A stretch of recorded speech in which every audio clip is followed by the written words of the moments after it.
Ladies and gentlemen, welcome to a brand new episode of the Square Circle Podcast. I am your host, Marie Shadows. And by way of the Square Circle Podcast, I bring to you Wrestle Tales. What that is interviews with professional wrestlers, anyone in the wrestling industry, to tell their story and get to know them a little bit more. On this fantastic episode for 2024, I have a legendary half tag team because I don't have both of them. It'll be kind of interesting to get both of them once everything is revealed. But he is a WWE Hall of Famer, a TNA Hall of Famer as well, and won multiple championships across the globe. And yes, him plus his tag team partner is definitely one of the best tag teams in professional wrestling today. And I would love to bring to the stage D'Von Dudley. Hey, how you doing? I am great. This is a fantastic time to talk to you about everything in wrestling. And I am glad that you are here joining me today. Not a problem. Thank you for having me. Cool. So let's start off with ECW. Let's go down some memory lane, which Sure. basically it's a bunch of like hard-hitting questions in a way where like I don't think no one maybe has asked, but let me not get too far ahead of myself because ECW is from 1996 to 1999 and there's like so much to cover. However, what I would like to know is what was your scariest match in ECW? Well, I think the scariest match had to be probably the barbed wire bat that came into play with Axel Rodden and Balls Mahoney, or Axel Rodden and Spike Dudley, because I wasn't used to barbed wire. So when Axel told me he was going to take the barbed wire bat and go across my head, I was a little nervous about that. And he was like, "Don't worry, it won't hurt." Bullshit. I mean, he ripped my forehead apart with that bat. And it was, it was, I wasn't mad or anything.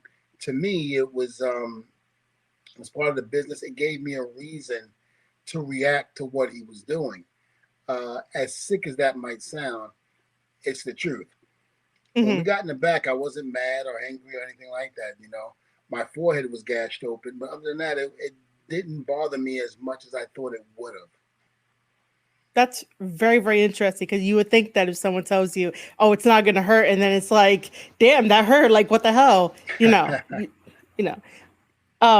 But yeah, I would think that barbed wire would be the scariest thing to take. Yes. Now, who is the toughest tag team you worked in WCW? WCW. Where am I going with this? Who is the toughest tag team you worked in ECW?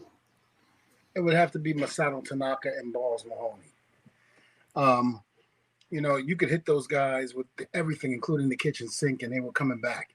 It didn't matter. You couldn't hurt them, which I always said, if you ever got into a ballroom fight with them, they would be the wrong two people to want to hit, because no matter how much you hit them, they're going to keep coming back, especially if they're still breathing.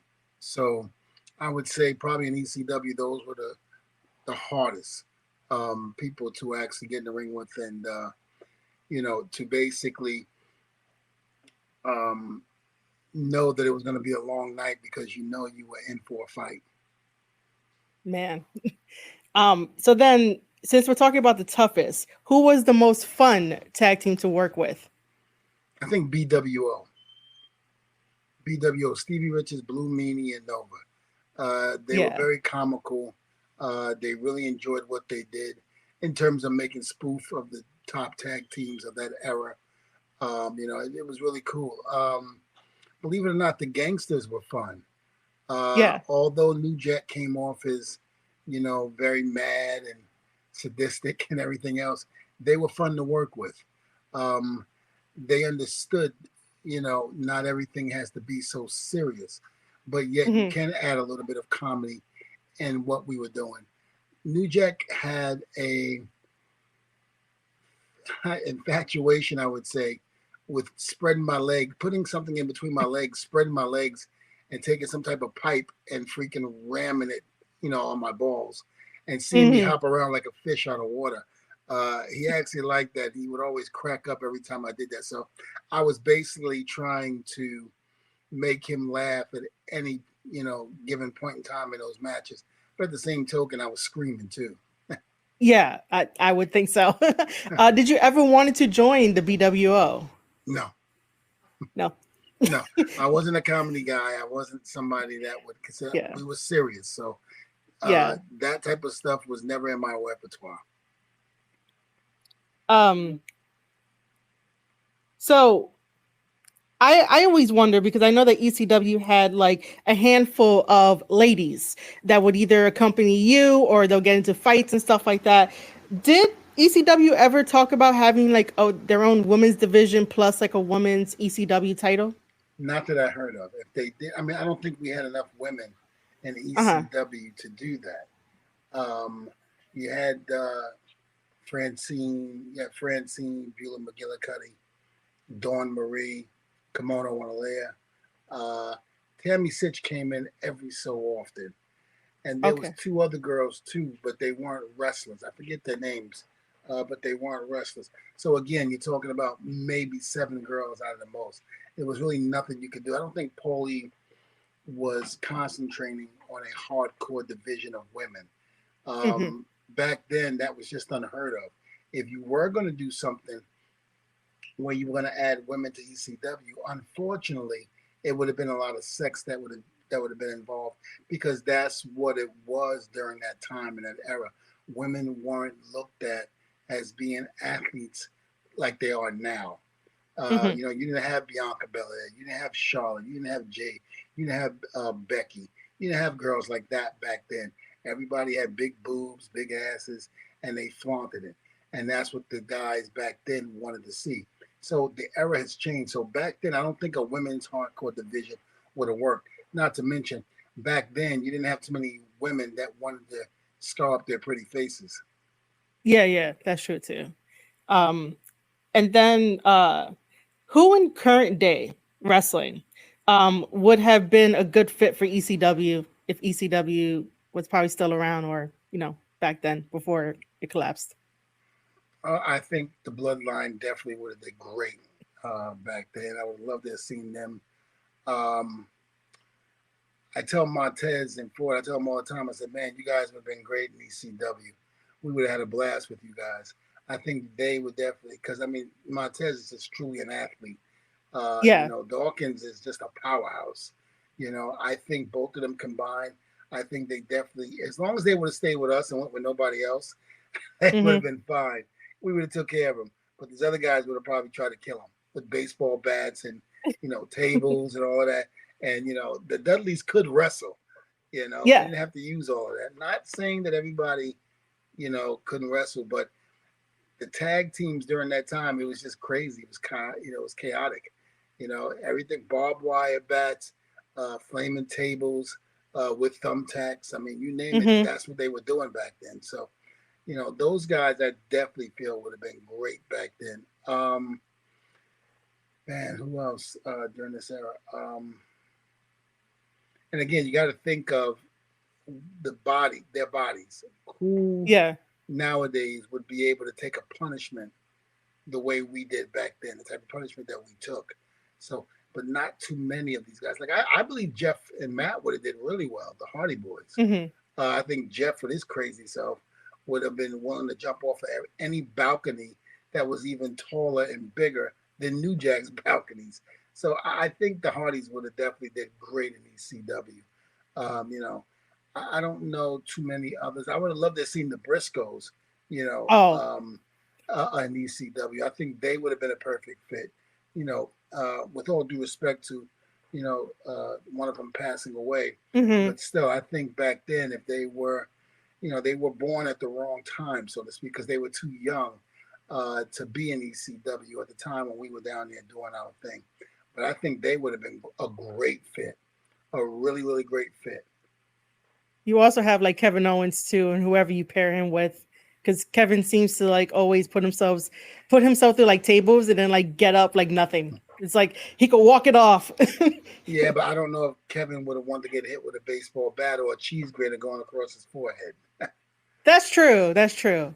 Well, the world may never know until we Exactly. ask them. So, since before we get to it's ECW influencing like the wrestling world, because I believe that what Paul Heyman said during his Hall of Fame speeches, it rings true. But when WWF at the time, before it became acquired ECW, actually, no, I think I might be getting ahead of myself. I wanted to know your thoughts on WWE creating like the hardcore title. Like, did you have any feelings towards it? Were you like, why are they copying us? No, I didn't feel that at all. I mean, you have a mainstream company like WWE nationwide Mm-hmm. Mm-hmm. on, the top cable stations, at the time. And why wouldn't you want that to be acknowledged? No one can deny that ECW didn't influence the Attitude Era, because we did. If it wasn't Mm-hmm. for ECW, there would be no Attitude Era. But again, you know, it was just a different time back then. You know, Yeah. again, with ECW, we weren't trying to take over the industry. We were just trying to compete and not be a company that was here today and gone tomorrow. When others did not give us a chance, ECW did. We were the misfits of the wrestling world, with a crazy, deranged booker by the name of Paul Heyman, Dr. Frankenstein, who knew how to control us, and who knew, it was like a puppeteer. He knew where to put us and how to put us, and which hand to move up and which hand, which leg or what have you. He just knew us, and that's why it worked so well. So people can't deny that ECW did not have a positive influence on the wrestling business, because we did. We changed the whole spectrum of how pro wrestling was looked at. We gave it a more edge. We gave it that push the envelope, not just push it, but push it over the edge. Which now brings me to 1997, because I went down a rabbit hole and I did not know that this happened, of ECW going to Japan like the first time around. And that was all thanks to I would think, you can correct me. I would think that would be for like Terry Funk to help ECW go over to Japan, because Onita had formed the Frontier Martial Arts Wrestling back in July 28th, 1989. And basically, for those that are listening and watching out there, the Frontier Martial Arts Wrestling was basically a bunch of wrestling promotions down in Japan that were making their name in hardcore wrestling and in deathmatch wrestling. That's what Onita is known for, is deathmatch wrestling. And ECW got the chance to go over. So there is one particular match that sticks out, and I would like to get your thoughts and your feelings about it, because this relates to something else later on here. But you and Bubba fought Jado and Gato, Mm-hmm. who are in New Japan Pro Wrestling. And I would like to get your first like initial thoughts of wrestling these two guys. Well, I wasn't really familiar with the Japanese culture. I wasn't big on it like Bubba was. Bubba knew these guys. Bubba knew Mm. their history. Bubba just knew everything. I was still kind of stuck as I wasn't a smart mark to the business like everybody else was. I was still learning when I got to ECW. And then I had, when I found out about them, I, did some studying in terms of asking people different things that knew them in Japan. And Dreamer Paul Heyman, who's just a genius when it comes to stuff in his mind. I was basically being told, Mm-hmm. what these guys were all about. Um, and there were some videos uh, in Japan that people were showing me, and I was kind of amazed at a lot of their work. And when I got in the ring with them, I was even more amazed. I thought they were really, really good, very solid tag team. They were kind of like me and Bubba. They knew each other like the back of their hand. And that's what you need to become a successful tag team. You got to know each other. They knew each other. They knew what psychology was. They knew how to put things together. They just knew how to gel with each other and gel with their opponents. Regardless to what type of style we were doing, they adapted extremely well to everything. And you see that over the years as they wrestled in Japan and things like that. So you saw that with the different opponents that came in. So, they were very instrumental in helping us with our career. and take my hat off to them because, again, they really taught us a lot, and I was very proud to get in that ring with them. That, like, I really like that because I do enjoy watching Jado and Gato now, and also Dick Togo, because the three of them were in ECW for a short time, and then they made their name in Japan, and then like they're still in like New Japan, and then Dick Togo is with House of Torture and all that kind of stuff. Speaking of like tag teams, because it is very important to like have that chemistry, but there are some tag teams that just don't really have that chemistry. Can you give some advice to maybe some up and coming tag teams that are out there that just can't find that chemistry and what they could do about it? Well, spend some time on the road with your partner. Try not to, go separate, but learn the bit. You gotta learn the business. That's the most important thing. Learn the business. Grow together. If you see veterans and you want to ask questions, ask together. So that way you both have a full understanding on what each other's job is. And I think that's what me and Bubba did right away. We drove with each other, we roomed with each other, we worked out with each other. It was to the point where we saw each other more than we did our own families. So that way we got to know each other. We got to know how each other talked, how we thought, what made us laugh, what made us upset, what made us cry. We knew all of that about each other. If you don't have that, then it's never going to work, especially on a long-term basis. So you have to really, really get to know your partner in order for things to work. And once you do that, you'll find that the rest is easy. That sounds like very solid advice to basically, hang out with your partner and make sure that everything is good. That's why I always kind of like advocate. The key factor is learn together. That's the key. Learn, get the knowledge, absorb it together. Yeah, that's why I totally agree with that. And also for wrestlers to train together and like be at the schools together and like really, take control of their destiny for that. Back to Japan stuff, because I totally love Japan. I was just wondering, how did Paul Heyman tell you guys that you guys were going to go to Japan? Like, how did that conversation happen? You're going to Japan. Simple. I figured. I mean, he's your boss, Yeah. That's like saying, we're gonna go to Saudi Arabia. Vince, you're going to Saudi Arabia. Okay. We're going to Saudi, you don't sit there and argue, especially with the man that pays your paycheck, that helps you feed your family, unless it's unless it's like danger. It has to be like super danger for you to go start questioning things. But again, we went all around the world. We saw it for free. So I can't complain on that. And anybody that did, that got into this business and couldn't understand that, they're idiots. Enjoy it. The only way a lot of times you can see the world and meet millions of people the way we have is if you join the military, and then you're putting your life on the line. Although you're putting your life on the line too in wrestling in that ring, but still it's a little bit different. So, when he told us we were going to Japan, neither one of us sat there and said, why? We were happy because we knew so many have come before us that made history there. So why not try to follow in their footsteps and become the same, if not better? Yeah. I was just thinking, because the way that Paul Heyman is, like, he might have just had like a story and then be like, let's go, guys, pack your things, we're going to go. But Japan was Paul's very big. Back in the 90s, if you wanted to be a pro wrestler, your first big one would have been Japan. So it was never a doubt in anybody's mind, why are we going to Japan or what have you. As soon as you got in the business, the first thing you want to do is go to Japan. So there's no ifs, ands, or buts about it. Now, I don't know about this new generation, but that was the way it was back when I came up in the business. Yeah. Do you have any awesome memories from Japan?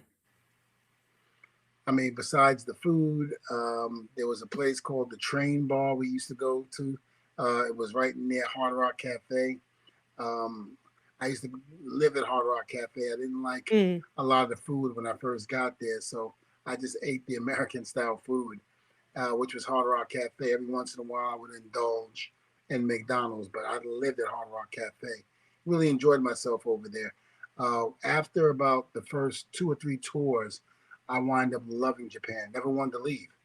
It was one of those things where it took some time for it to grow on me, but once it did, I was super excited. Every time I went to Japan, I was very excited. Every time I knew I was going, I was very excited. How was the like language barrier? Not as bad as you would think. I Oh. mean, it wasn't as bad as you would think. We were able to communicate. Some we couldn't, but there was a lot that did. A lot of the Japanese speak English, so they know. A lot of them are Americanized. You know, whether they Hmm. want to let on or not, they are. And you know, dealing with guys in the ring is like there are certain words that are just universal. You know, they all know it. You know, and with that being said, there was never an issue. There was never a problem with the language barrier. We were able to communicate, and you know, we're not talking Harvard scholarship words, but you know, your basic words, the Japanese people knew it. Did you get the chance to visit any of the dojos that were over there? We got to visit FMW, if I'm not mistaken, New Japan, All Japan's Yeah. dojo. We got to, you know, visit those. It didn't work out or anything, but we got to see it and, you know, really enjoy it. And, you know, it was really, really fun for us. And we really enjoyed ourselves. So being able to get to see, you know, the world's famous dojo from New Japan and All Japan was just a blessing. Speaking of All Japan, you and Bubba was there. However, you do mention that you guys never won the tag team titles, which is kind of like boo, Where's this in right? All Japan? Yeah.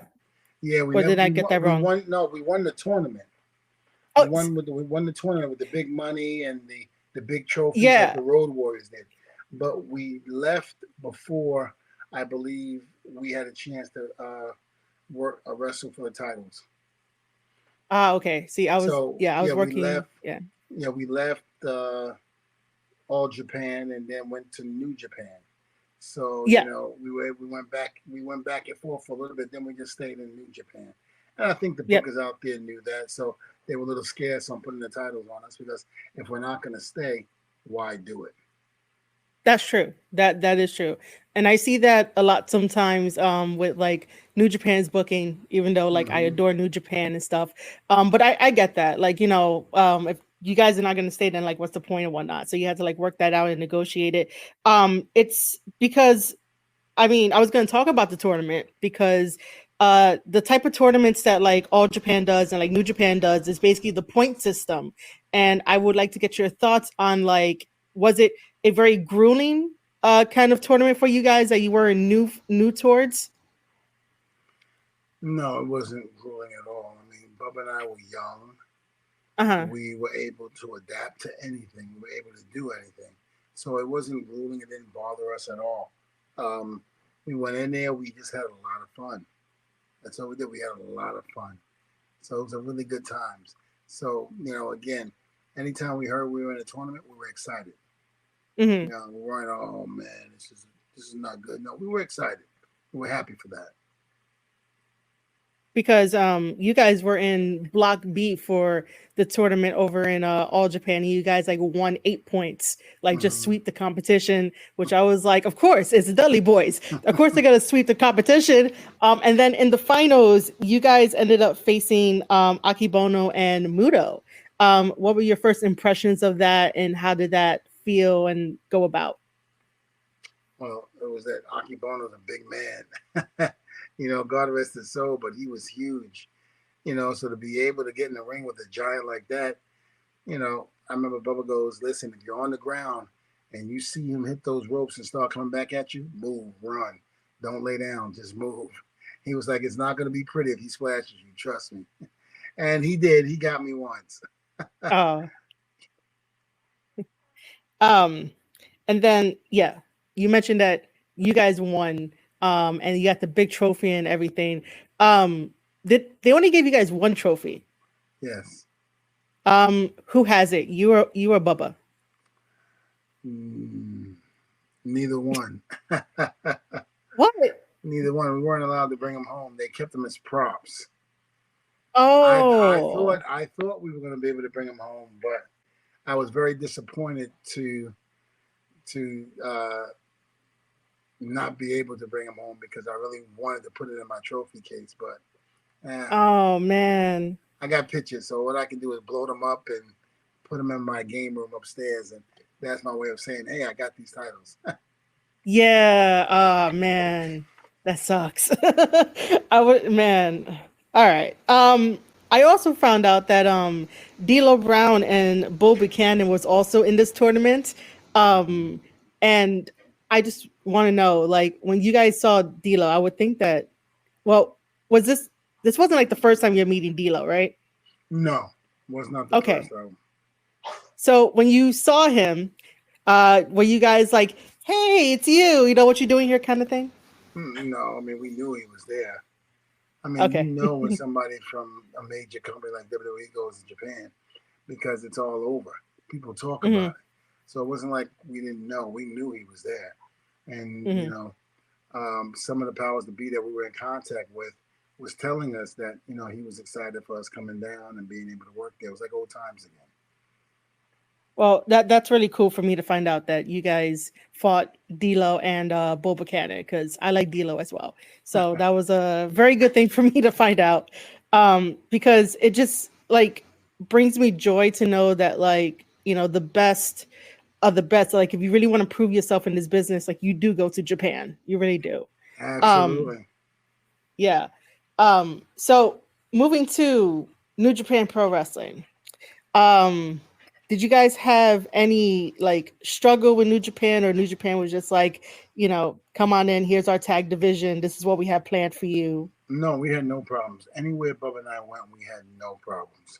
There was never a struggle. There was never an issue. We went in there, we did our jobs, and we went home at the end of the day. Did you have any pushback because your matches in New Japan Pro Wrestling were like hardcore matches? No, that was the one thing about Bubba and I. We could adapt to any style. We can go Okay. from wrestling to hardcore, from hardcore to wrestling. So it didn't matter to us.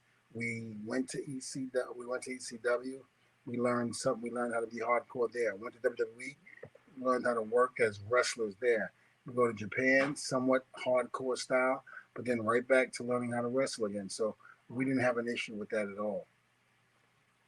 Your thoughts when you first met Makabe and Yano to face them for the IWGP World Heavyweight Tag Team Championships?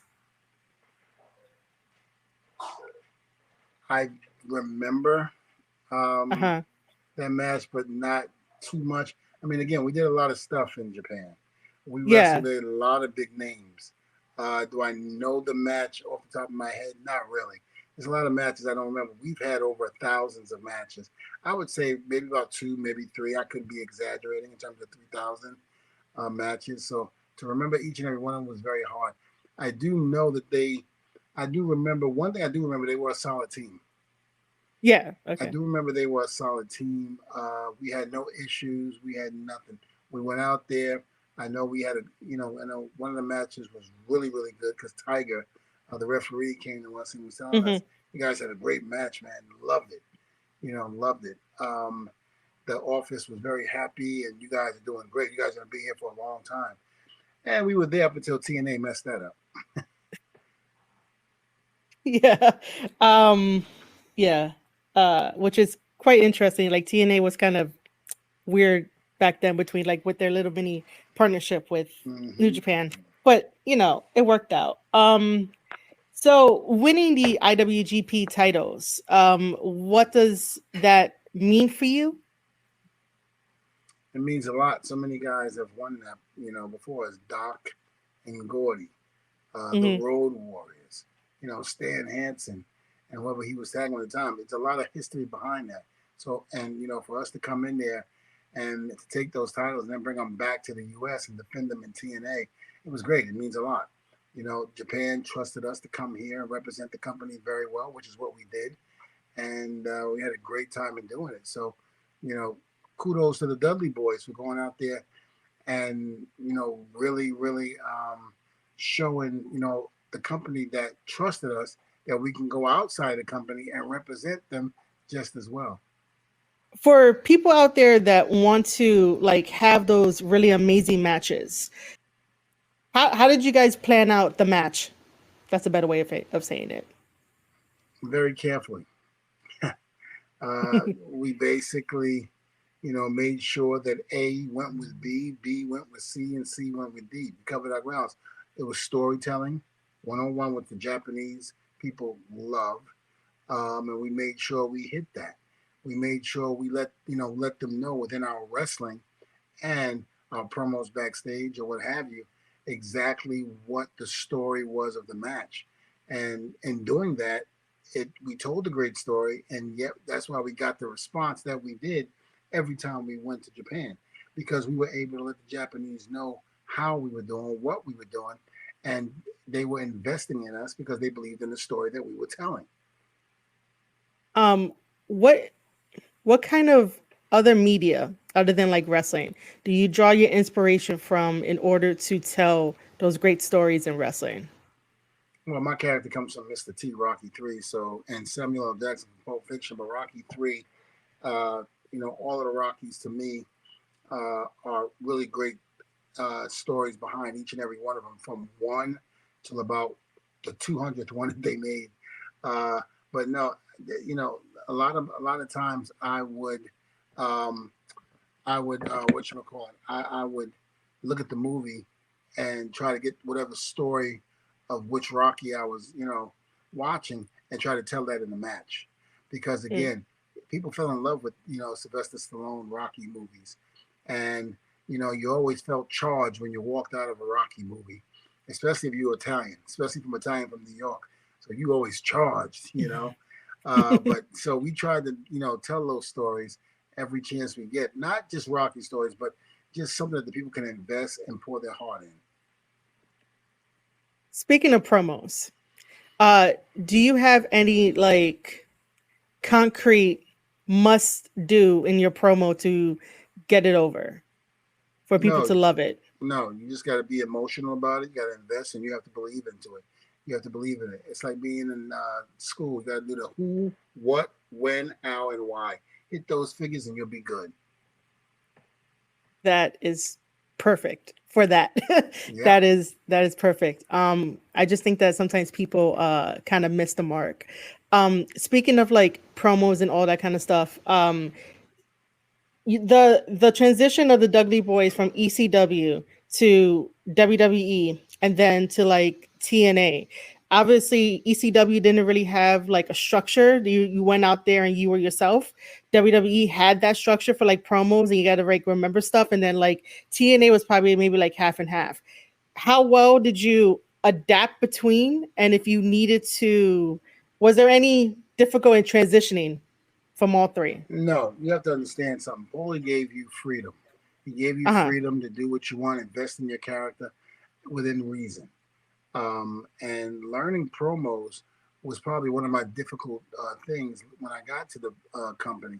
But after being with Paul Heyman and him structuring in it and showing us how to do it, we were able to do things on our own. So by the time we got to WWE, yes, it was, we had the rope, around our waist to pull us back whenever, we needed to be, which is always a given in WWE. But still, we went from having the freedom to do what we want to do to now being a little bit handcuffed, not too much, but just enough to where you can still get the character over and do what you got to Mm-hmm. do. And then all of a sudden go to TNA. Now you got freedom again, but you still have to be handcuffed a little bit. So I think the way we did it when we went from ECW to WWE to TNA and then to Japan, that was the way it should have been for us. Mm. And for wrestlers that do feel sort of handcuffed when they have to like either remember their lines or they're like really, really structured, what kind of advice can you give to them to basically relax into it and is not as bad as it seems? Like I said, hit the who, what, when, and how. Watch those that have come before you. Jake the Snake Roberts is excellent in storytelling in his promos. Ravishing Rick Rude, excellent in storytelling in his move. Hulk Hogan, Ric Flair, Dusty Rose. Watch those who have come before you. Learn. That's the key. Learn. I did also have another question since like WWE is now doing the King and the Queen ring. The King of, it's very confusing. There's a King of the Ring tournament and the Queen of the Ring tournament. I'm going to separate both of them. But um, in Fantasyland, right? If we're fantasy booking, if D'Von ever won the King of the Ring tournament, what would be your first act as king? To go after Stephanie McMahon and put it through a table, because that's the one person that we haven't been able to do. It's always good to put the boss's daughter through a table. I'm joking. I'm joking, Stephanie. We love you to death, the Dudleys did, but that was one of the. She was the one that got away. Okay, that's all right. And still speaking on WWE, the Bloodline storyline has definitely taken over basically everything. Yes. From conversations to roundtables to stuff like that. And now we have the Bloodline 2.0, which features two of my favorite people now, which is Tama Tonga and Tangaloa. How excited were you to see them debut in WWE? Very excited. I mean, they came from my wrestling school. Haku knew enough to send them to us. We helped train them, and of course, Japan took over from there. But I was very excited to see them come in, and they're doing extremely well. Thank God that they spent the time they spent over there, because now they're seasoned vets. Now they know what they're doing. Pate and Tafita are just great. I love them to death, and really good kids. I love them. Yeah, they are really awesome. Tama is definitely awesome. In terms of like where the bloodline is going, there are so many members and so many different ways to go. I would think that it's best for like fans out there to just relax and go along for the ride. And I do think that it speaks to everyone's character that the story is gonna continue. Um, do you think that? Well, when do you think Roman's gonna return? When do I think? Yeah. I'm not sure. I think he has some. He's been going for so long, so I think Roman will take much needed rest that he needs. I mean, again, he's been going almost 3 years, 4 years straight. Take some time off. Get your head. Refuel. You got to refuel. So I think probably I don't know. Some say SummerSlam. Some say Survivor Series. Some might even say the Royal Rumble. Some might even say WrestleMania of next year. I don't know. But I think he should just take his time and coming back. Don't come back too fast. Do what you got to do. Yes, we're all looking forward to Roman coming back, because we definitely want to see what's going to happen between the new bloodline and will the old bloodline reproduce again. Will Sikoa go against Roman or vice versa? And also, whose side will The Rock choose? You just never know. So all of that's going to be in perspective. So again, I think Roman needs to take his time. Don't rush it. Just like back in the 80s, we never let the fans dictate when a person should come back or what the story should be. It should never be that way. The promoters, the writers, we should always have control over what we do. And if we say that they're going to stay out for 2 years, let them stay out for 2 years. Because guess what? When they come back, it'll be even bigger pop. Are you in favor for a wrestler to have a long title reign or like a decent title reign? I think whatever the cards show is what should be done. If the person is the face of the company, is making the money for the company and doing everything he's supposed to do, and by all means, let him do what he's got to do. Leave the title on him. It all depends on how the person's getting over. So it's not about do I like it or not. It's how is that person in that position getting over. And while we're on the topic of getting over, can you explain to the fans what it means to exactly get over? Well, getting over means basically having the people behind you, having the people respond to you, putting asses in seats, getting ratings up, helping to put money in the company, people loving what you do. That's basically what it all boils down to. There's no real definitive answer for that except for, letting the fans love you and get over. Get over. I never had anybody ask me how to represent that, but just basically get over with the fans. Let the fans love you. The fans want to see you. They're paying their hard-earned money to come see you. They're gonna come sit in the seat. As long as you're putting asses in the seats, that's getting over. And I would like to speak a little bit to your producer role, because not many people would understand what exactly that entails. So what exactly is a producer when it comes to like WWE?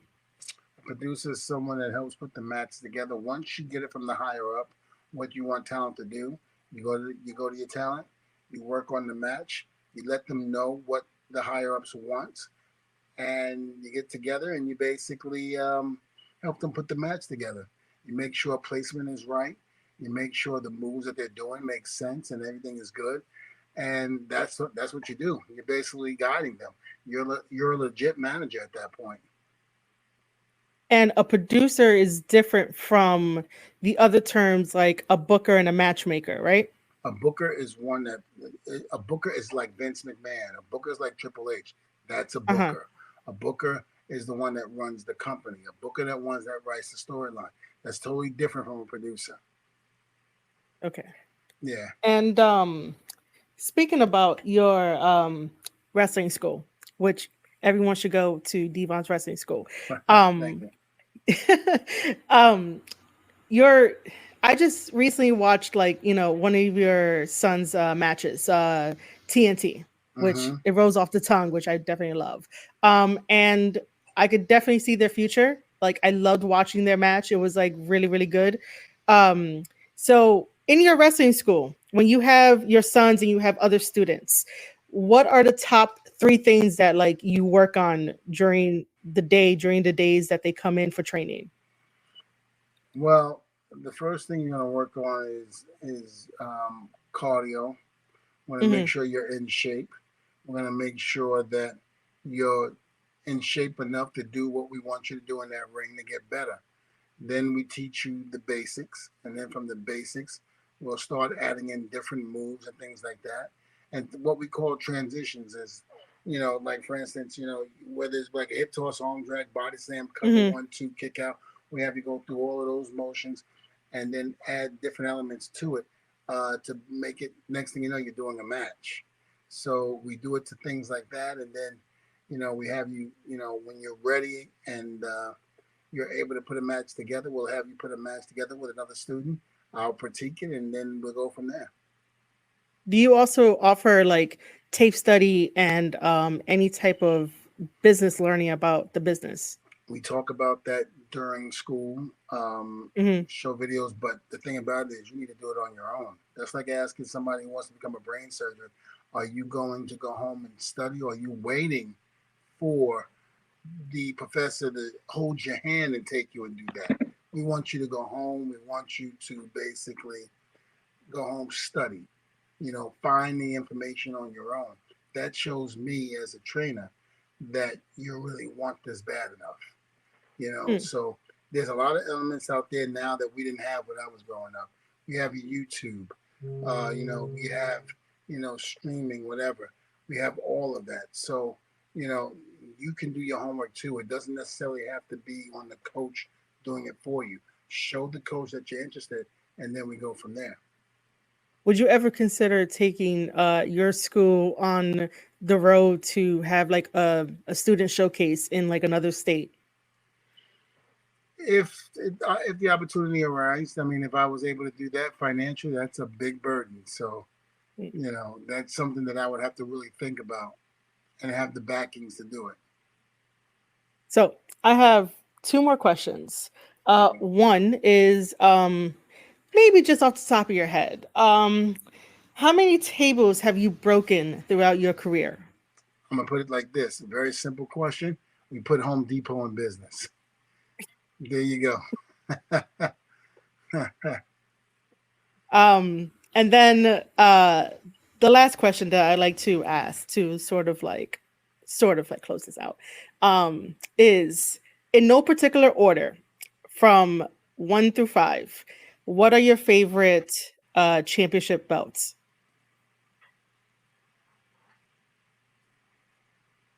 Tag team championship belts. Any Um, belt. Well, I love the '80s, the Hogan era, the heavyweight title, a couple of the belts from the '80s, from WrestleMania, the first WrestleMania. I wasn't a big fan of the green belt, but the green belt has a little bit of nostalgia to it. So when I do see it, I do still pop because it's very, very old school. But the new belts that Hogan carried after that was great. I love those belts. My biggest belt I love was the Intercontinental belt. I love that belt. And then right after that had to be the tag team belt that the British Bulldogs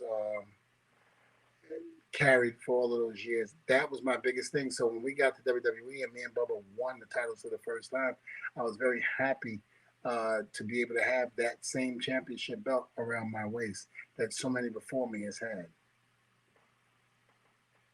And so, I guess one final question. Did you ever want to join Bullet Club? No, by that time I was my career was almost winding down. So, I had already created as much history as I was going to create. And by that time I was looking for an exit out. So no, I did not want to join. That was a young man's club. I was very happy with the Aces and Eights club. That was good enough for me. That's true. I really did like that one too as well. Well, D'Von, thank you so much for your time.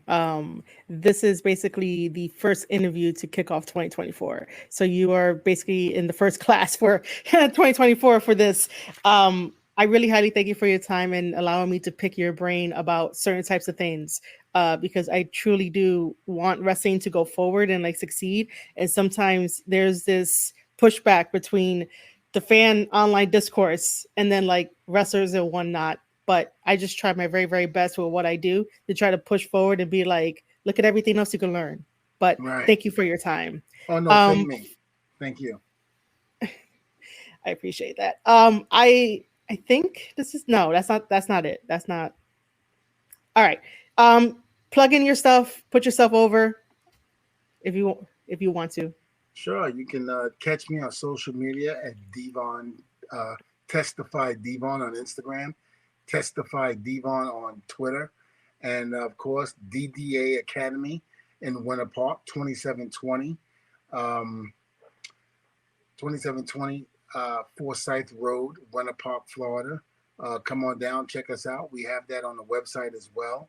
We're open Tuesday, Wednesdays, and Thursdays from 3 p.m. to 10 p.m. We take anybody that comes in that wants to learn how to wrestle and want to follow their dreams. So come on down, give us a call, and you got it from there. This week I'll be in New Jersey at the wrestling show in New Jersey. We are going to be going to maybe, I believe, Jacksonville. Or no, I'm sorry, St. Augustine's in Florida. I'll be up there signing autographs, kissing babies running for mayor up there. And, that's about it. So I usually go on my social media and post where I'm going to be if you do want to know where D'Von Dudley or the Dudley Boys are going to be. And as always, I'm Marie Shadows, your host of the Square Circle Podcast, by way to you of Wrestle Tales. And I will see everyone on the next video.